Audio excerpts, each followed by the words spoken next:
This is a lecture from Open Tuition. To benefit from the lecture, you should download the free lecture notes from opentuition.com. All right, in the last lecture on statements of cash flows, we went through that full example, produced the full statement. And as I said at the end, the method we'd used is called the indirect method. In that, when we got the cash flows from operating activities, we started with the profit before tax, made various adjustments to end up with the cash generated from operations. Now, I'm about to show you there is an alternative way of arriving at that 142,000.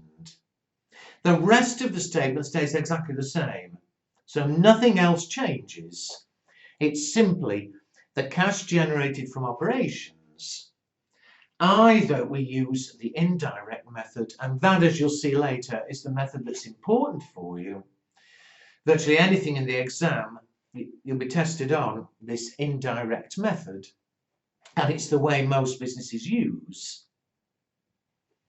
But there is an alternative way of arriving at the 142,000.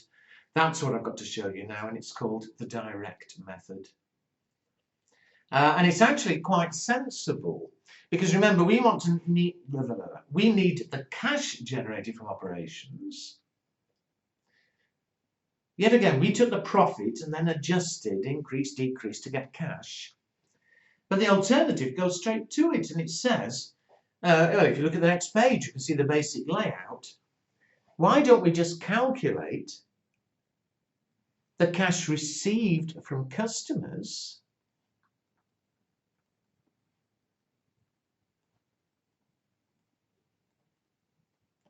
we should be able to get that from the computer. How much cash did customers actually pay us? And subtract from it the cash we actually paid out. And you've got to do it under three headings, as you can see. The cash paid to suppliers,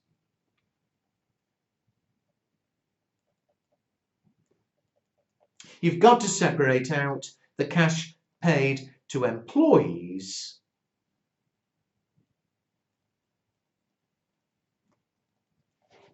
and you've got to show separately the other cash payments. Cash paid for expenses. And that'll give us the cash generated from operations. Whoops.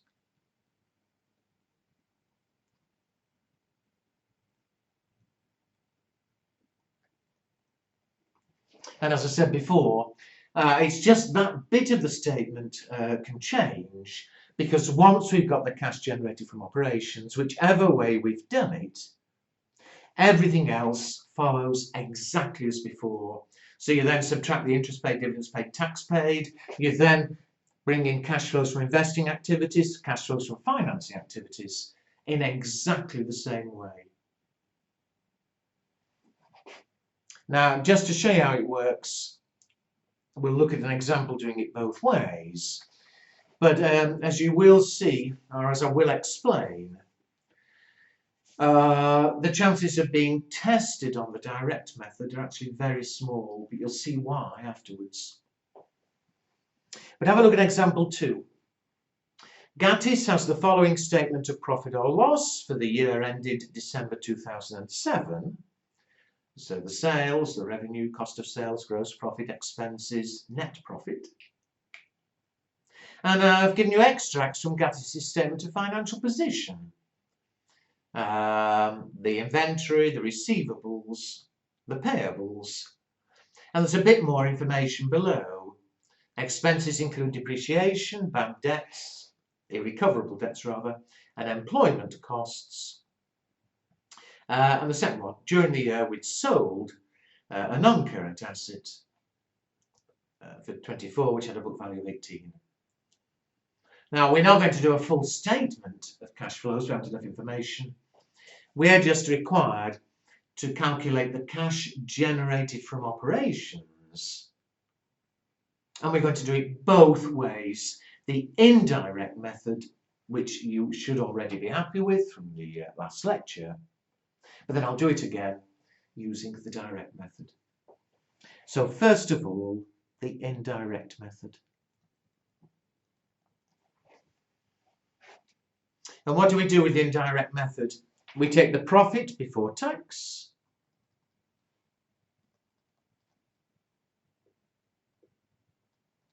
and we make those two sets of adjustments.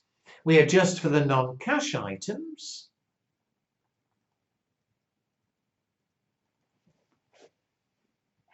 and if you look at note 1, expenses included depreciation. So that profit is after depreciation, which is non-cash. We add it back, and the depreciation was 36,000. And as I said in the last lecture, the only other one you're going to see is any profit or loss on sale of non-current assets. Here in note 2, we'd sold an asset for 24.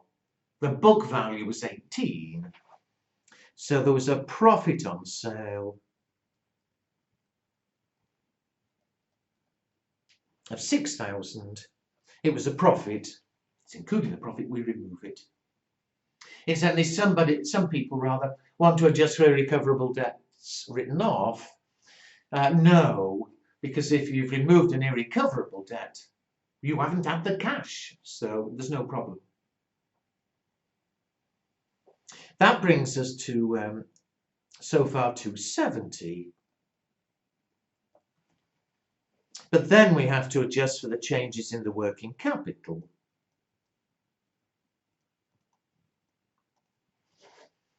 And we've got extracts there. So inventory, there's been an increase in inventory.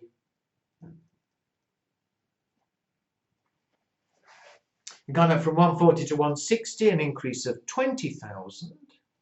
More inventory means less cash. There's been an increase in receivables.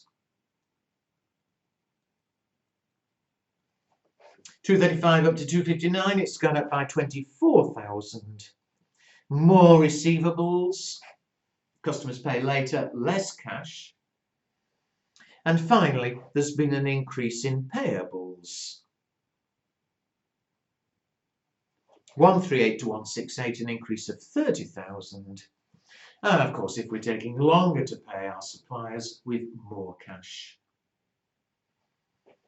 And so after adjusting for those, the cash generated from operations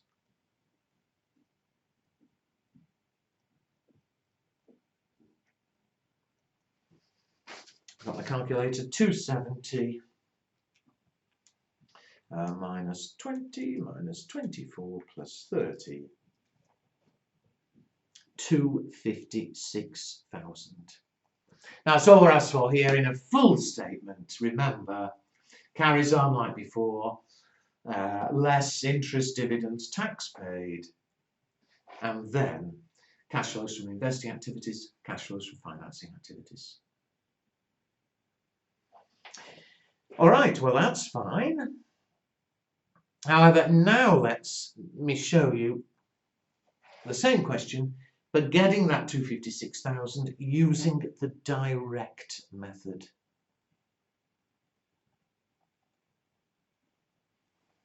Now, I don't need bits of workings, but if you look on the previous page, we'll need to work out the cash received from customers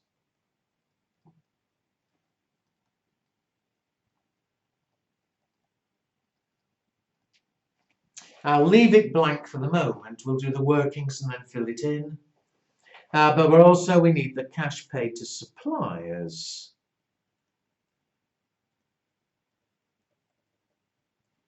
The cash paid to employees.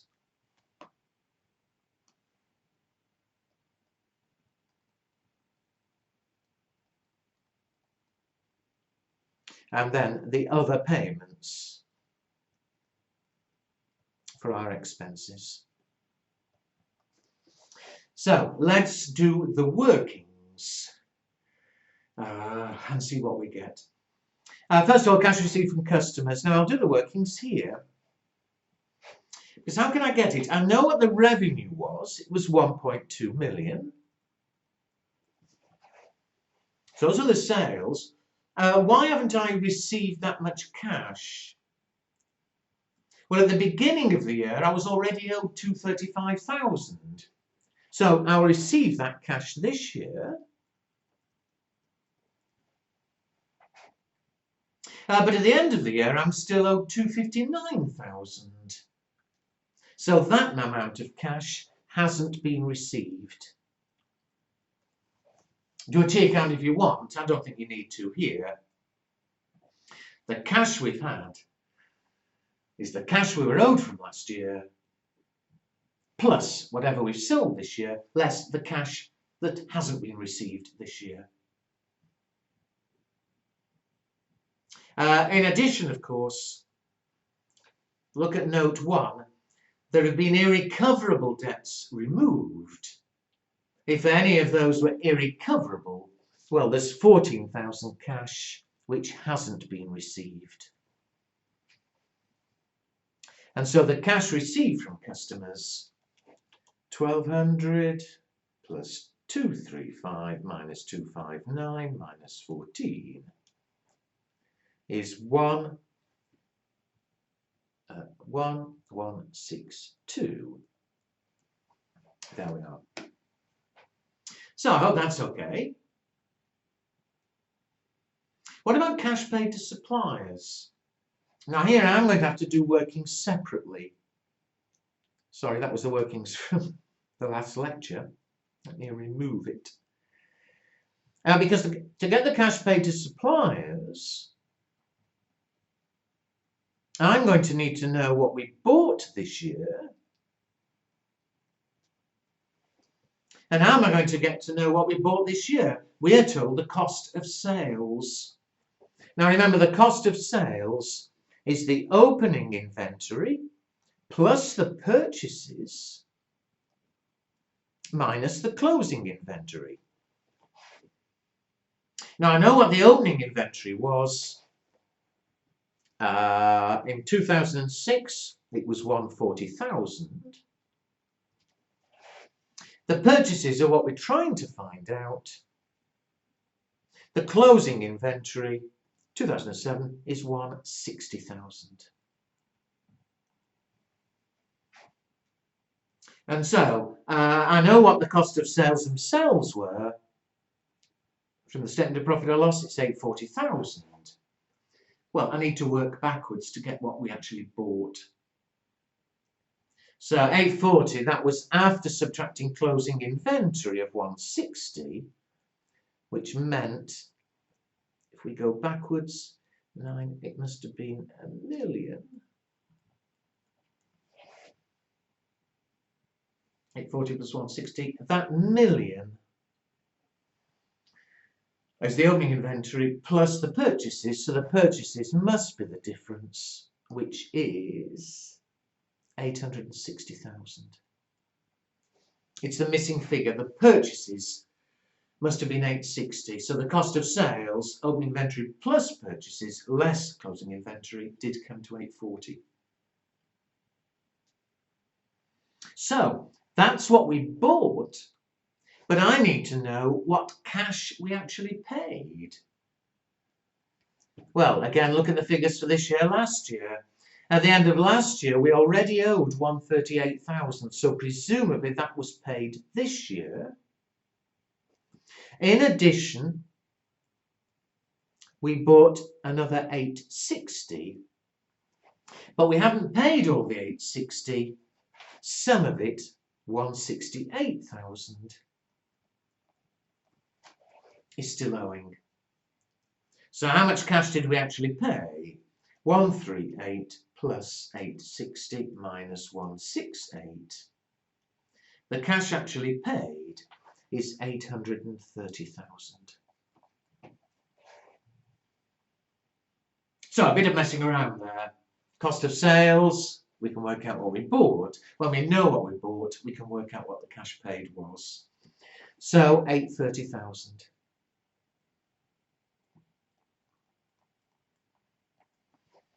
Cash paid to employees, well, we're told that directly.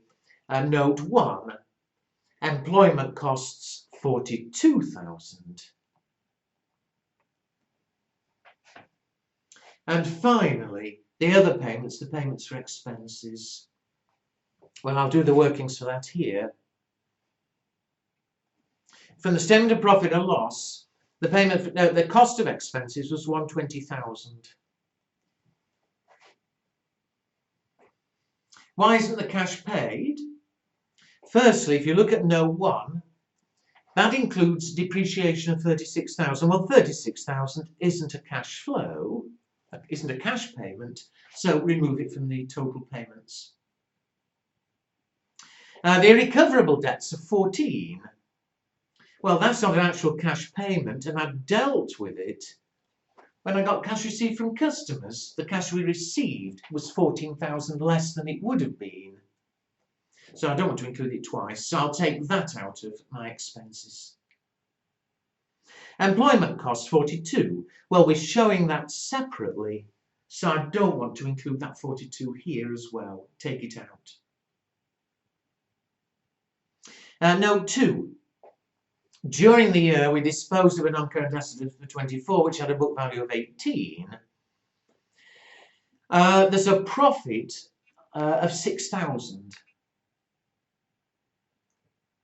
And what does it say? It says that profit had been netted off expenses. What it means is, if you have expenses of let's say 100,000, and there's a profit on sale of 6,000, that leaves you with expenses of 100 minus 6, expenses of only 94. Well, profit on sale isn't a cash flow, and so, see what I mean, you see, if it was 100, you had a profit on sale, this is expenses, it gives you 94 as the expense. But the 6 isn't a cash flow, that profit. The true expenses are 6 higher at 100. We need to add on 6,000. And so the other payments, 120 minus 36 minus 14 minus 42 plus 6 is 34,000.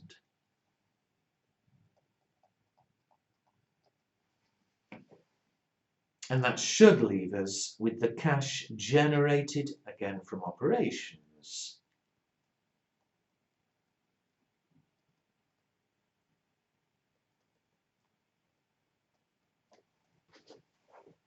And let's check and let's hope it comes to the same.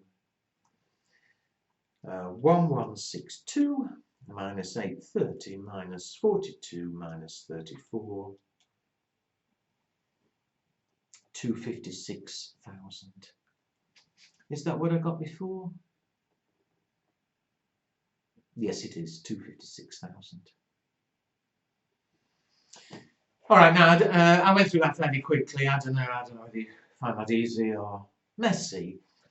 However, two things.